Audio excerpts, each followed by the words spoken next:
El tema de hoy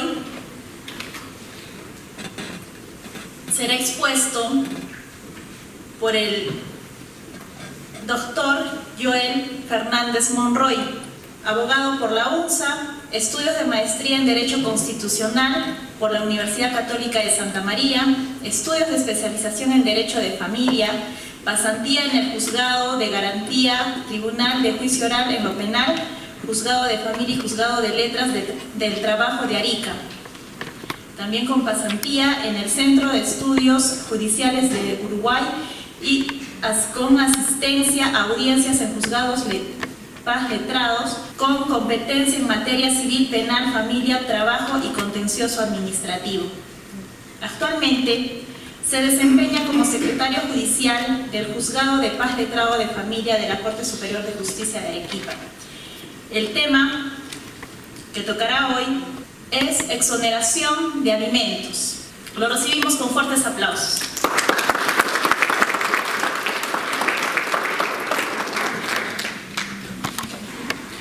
Bueno, buenas noches con todos.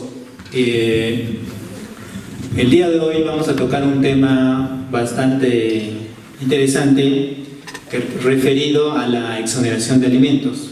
Pero previamente tenemos que entender algunas nociones preliminares para poder saber de dónde deriva lo que es la exoneración de alimentos. Primero debemos entender qué son los alimentos. Bueno, podemos utilizar una definición de carácter instrumental para poder entender qué son los alimentos. Los alimentos son aquella prestación que una determinada persona, bajo determinadas circunstancias, puede ser en el estado de necesidad, ¿no? Pobreza extrema, solicita a otra persona determinada por la ley para que pueda cubrir sus necesidades. Estas necesidades se entiende que son necesidades de subsistencia, pues la finalidad de los alimentos es cubrir necesidades de la persona que están relacionadas con la vida, la salud. Bueno, entonces, una vez que sabemos cuál es el concepto de alimentos, veamos qué comprende este derecho a alimentos. A primera vista, uno podría decir el derecho a alimentos solamente es, digamos, la comida, lo básico, lo necesario para subsistir. Pero si observamos más detenidamente nuestra legislación, sobre todo lo que es el Código Civil y bueno, también el Código del Niño y Adolescente, podemos observar que los alimentos comprenden aquello que es necesario para la subsistencia, como es el vestido, la vivienda, habitación, la recreación, la asistencia médica. Todos estos aspectos comprenden el derecho de alimentos. El derecho a alimentos es un derecho fundamental. Es un derecho fundamental porque está reconocido en la Constitución política de nuestro país y también está reconocido en distintas fuentes internacionales, como son la Declaración Universal de los Derechos Humanos, el Pacto Internacional de Derechos Sociales, Políticos y Económicos, y a nivel interno, como ya les mencioné, tenemos en el Código Civil, en el Código de Niños y Adolescentes, y por supuesto, ¿no?, en la Constitución Política, haciendo claro referencia a los artículos pertinentes.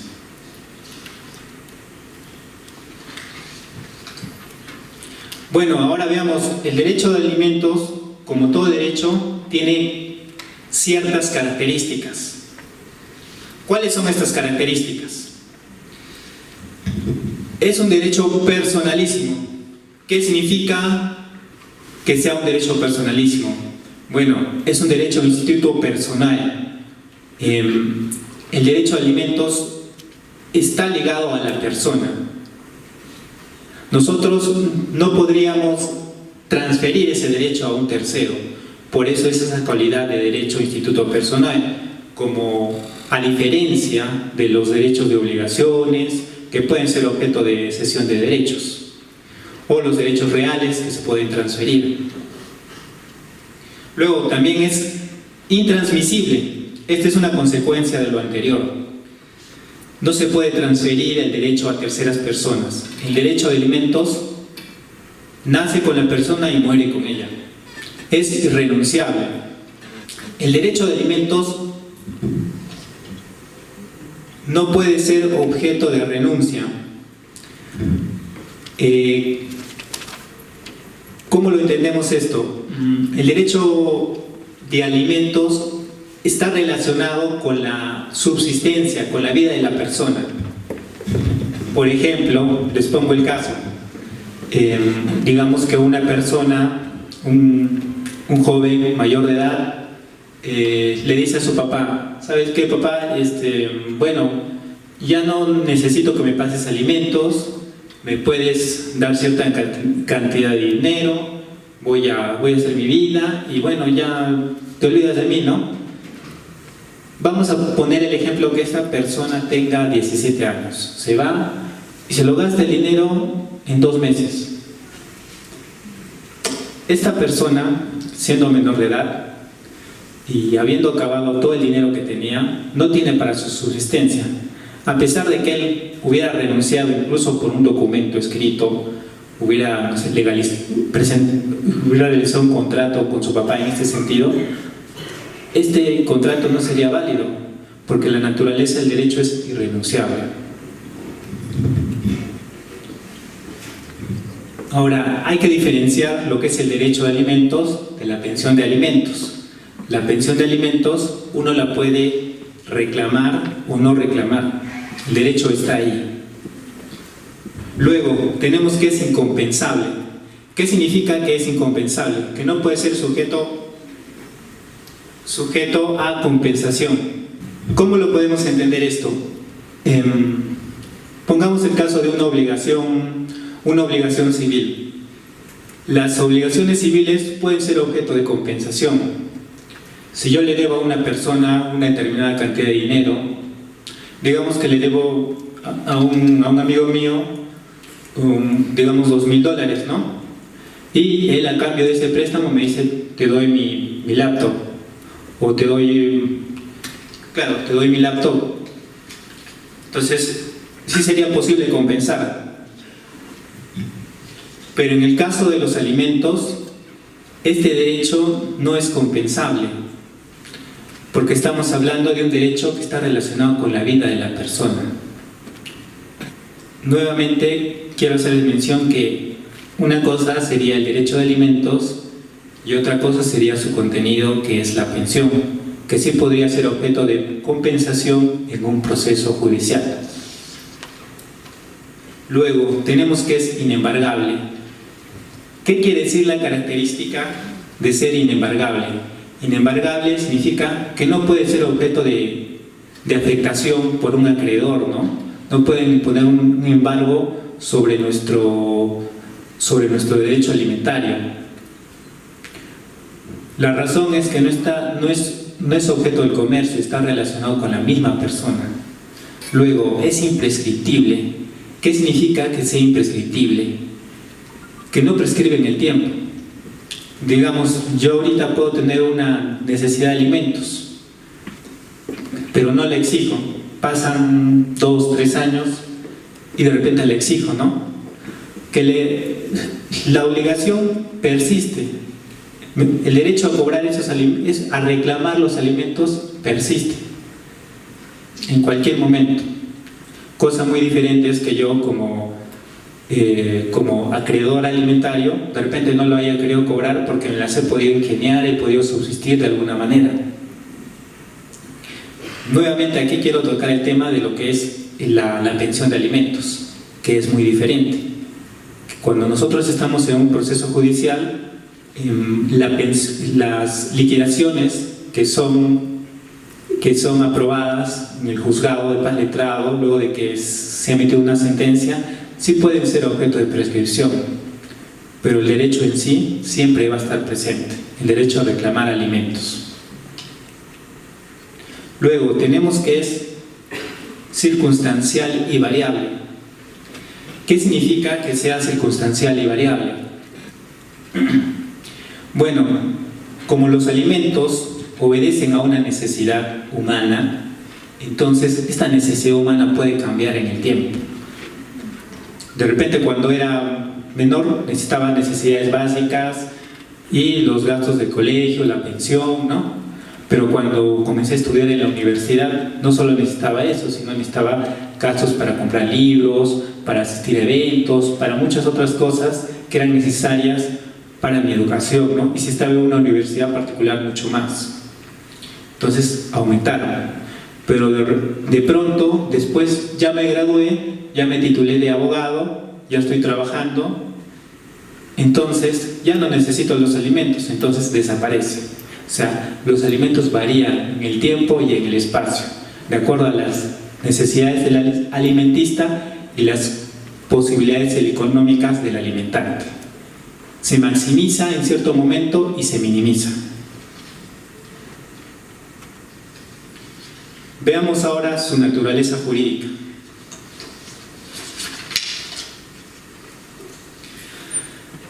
El derecho a alimentos, de acuerdo al jurista Enrique Bárcet Rospigliosi, nos dice que existen dos vertientes.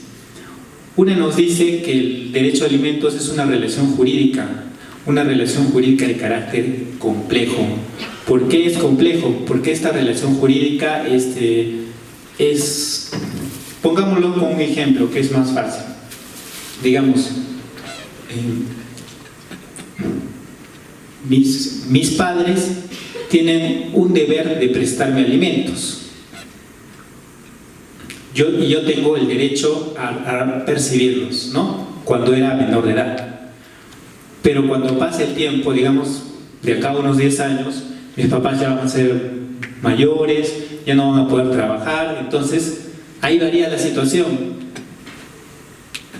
Yo estaría obligado a prestar alimentos y ellos tendrían el derecho a solicitármelo. Entonces, los alimentos establecen relaciones de carácter recíproco. En un momento tienes un derecho, pero luego tienes el deber de prestarlos. En segundo término tenemos que la naturaleza jurídica del derecho de alimentos es un derecho de carácter patrimonial o personal. Y a partir de esto existen dos tesis. Una tesis que nos dice que el derecho de alimentos es patrimonial. ¿Qué nos dice esta tesis? Bueno, que los alimentos se establecen un monto, ¿no? Una renta fija. Ahora, esta renta, existe un obligado alimentario, ¿no? Entonces, al haber una obligación y al haber un obligado alimentario o deudor y un acreedor alimentario que sería el alimentista, entonces estaríamos ante sería similar a un derecho de obligaciones, por lo tanto una relación de carácter patrimonial. Pero en oposición a esta tesis existe la tesis extrapatrimonial, que nos dice que los alimentos, los alimentos no deben ser considerados patrimoniales.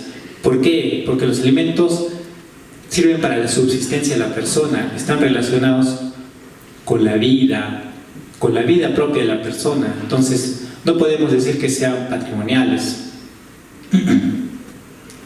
Además, los alimentos no incrementan el patrimonio, ni pueden ser objeto de crédito para, digamos, hacerme un préstamo, ¿no? No puedo, si me hago un préstamo del banco, no puedo decir, como tengo una pensión de alimentos, de ahí lo pago, ¿no? Ningún banco me aceptaría, porque los alimentos son justamente para nuestra propia subsistencia. Luego veamos su estructura. Los alimentos tienen dos elementos, un elemento personal y un elemento material. En cuanto al elemento material, tenemos al alimentista. Alimentista es el titular, es el acreedor alimentario, es decir, es la persona beneficiaria del derecho de alimentos. Sus nombres son alimentista, acreedor alimentario, derechohabiente. Y en el otro lado tenemos al alimentante, es decir, al obligado a prestar alimentos. Sus sinónimos serían deudor alimentario, ¿no?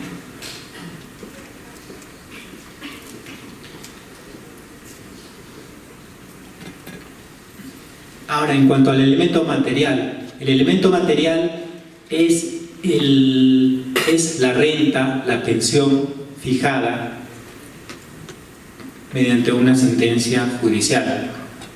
Puede ser un monto fijo, puede ser un porcentaje. Esta pensión la podemos clasificar de la siguiente manera: en devengadas, canceladas y futuras. Son devengadas cuando están pendientes de cobrar.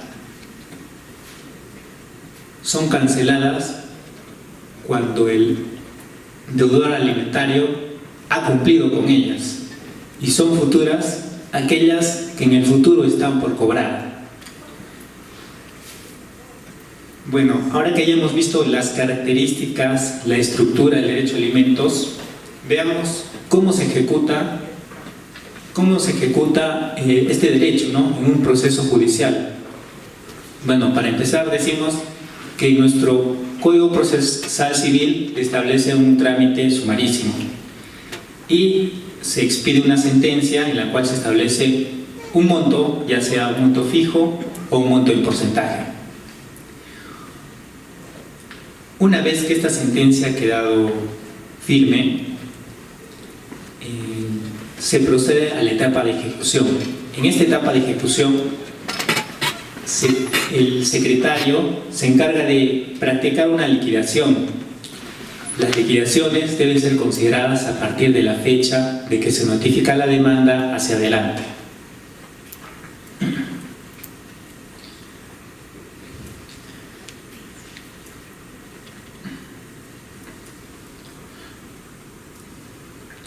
Eso sería en cuanto a la ejecución de la... Y esta ejecución es continua en el tiempo. O sea, ¿qué quiero decir con esto? Digamos que el día de hoy solicito una liquidación desde el año 2014 hasta la fecha.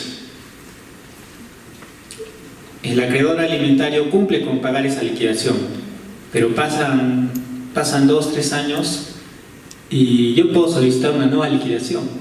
Y así puedo solicitar una nueva liquidación y nueva liquidación en el tiempo.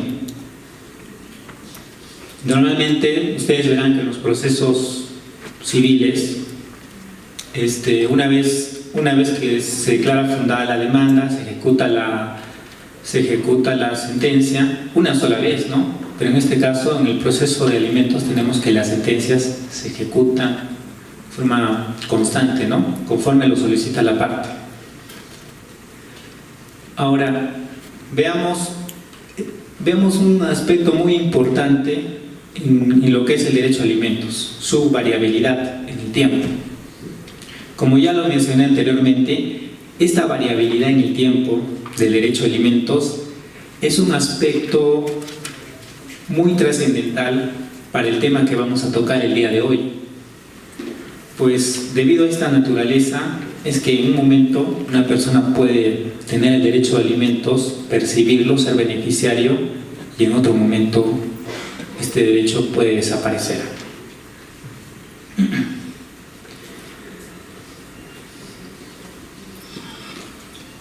Otro aspecto que está relacionado con esto es la cosa juzgada en los procesos sobre derecho a alimentos. Esta es una interrogante. ¿Habrá cosa juzgada en derecho de alimentos? Normalmente cuando un proceso concluye con sentencia firme, decimos que existe cosa juzgada.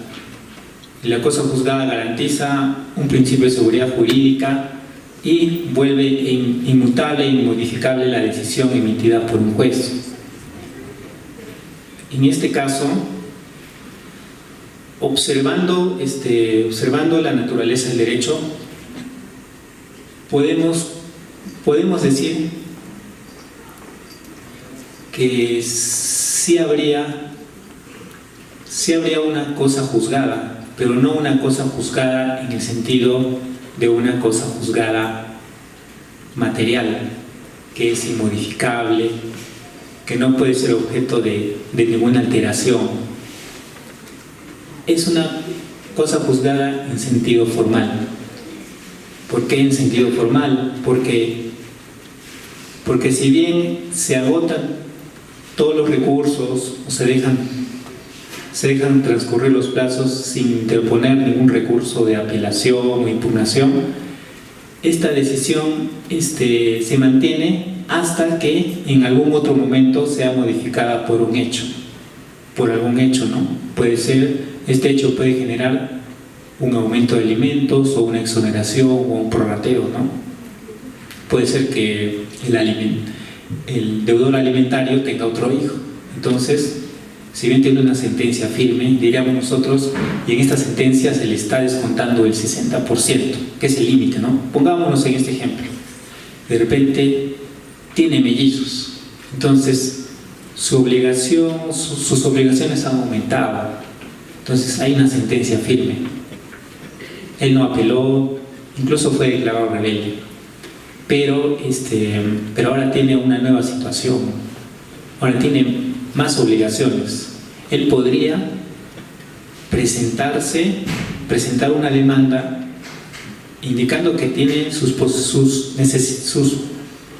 obligaciones han aumentado, por lo tanto solicitar que esa pensión que ha sido fijada en una sentencia sea modificada, ¿no? Con otra sentencia en un proceso, en este caso de prorrateo de alimentos.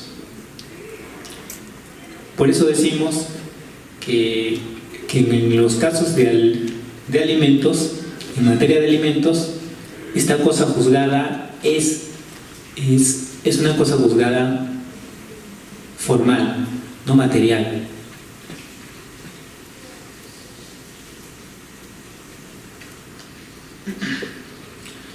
Ahora entremos en el tema que ha tocado el día de hoy, la exoneración de alimentos. Bueno, tenemos algunos antecedentes históricos de lo que es la exoneración de alimentos. Aquí está, ha habido un error, es Código Civil de 1852. En el artículo 261 regulaba lo que era la exoneración de alimentos.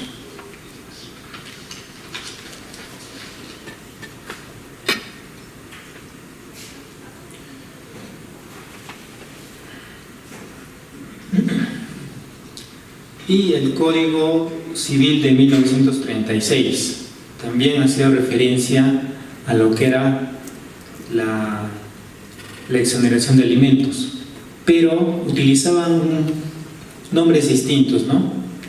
No le llamaban exoneración, le llamaban cesación o extinción. En nuestro Código Civil sí establecen expresamente la pretensión de exoneración.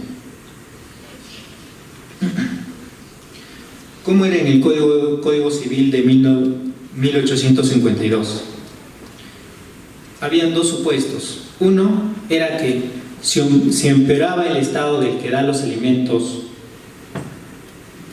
o mejoraba la condición de quien los recibe, se podía eximir, utilizar la palabra eximir, no exoneración, eximir de la obligación de prestar alimentos.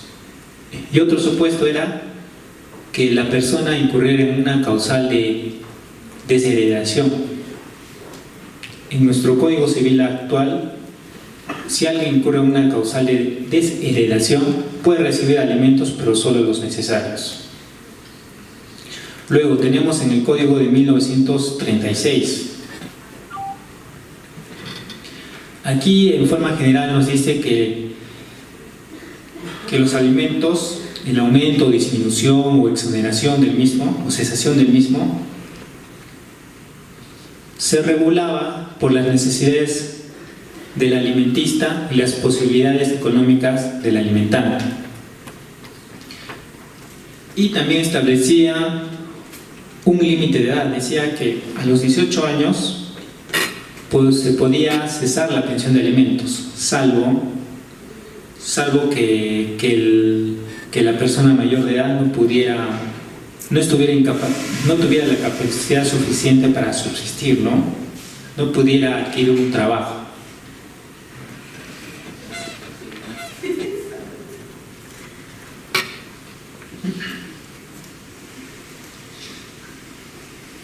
Bueno, ahora veamos cuál es el procedimiento para solicitar los alimentos, la exoneración de alimentos. Para empezar, podemos decir que exoneración de alimentos es una pretensión que está contenida en el artículo, que está contenida en nuestro Código Procesal, en nuestro Código Civil. Y también en el Código Procesal Civil establecen cuál es el procedimiento para esta pretensión. Justamente el artículo 571 del Código Procesal Civil nos dice que para las pretensiones nos habla de exoneración, prorrateo, reducción, extinción, se aplicará supletoriamente, el proceso de alimentos. Es decir, ¿qué nos está diciendo con esto el legislador?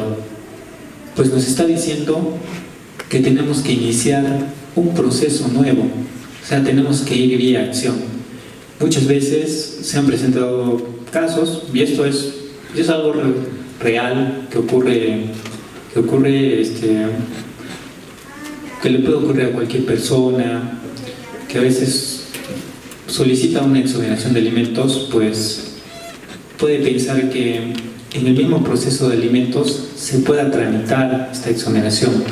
Pero en aplicación de este artículo, la exoneración de alimentos tiene que pedirse vía acción. O sea, ¿qué significa? Tienen que plantear una nueva demanda y sustentarla y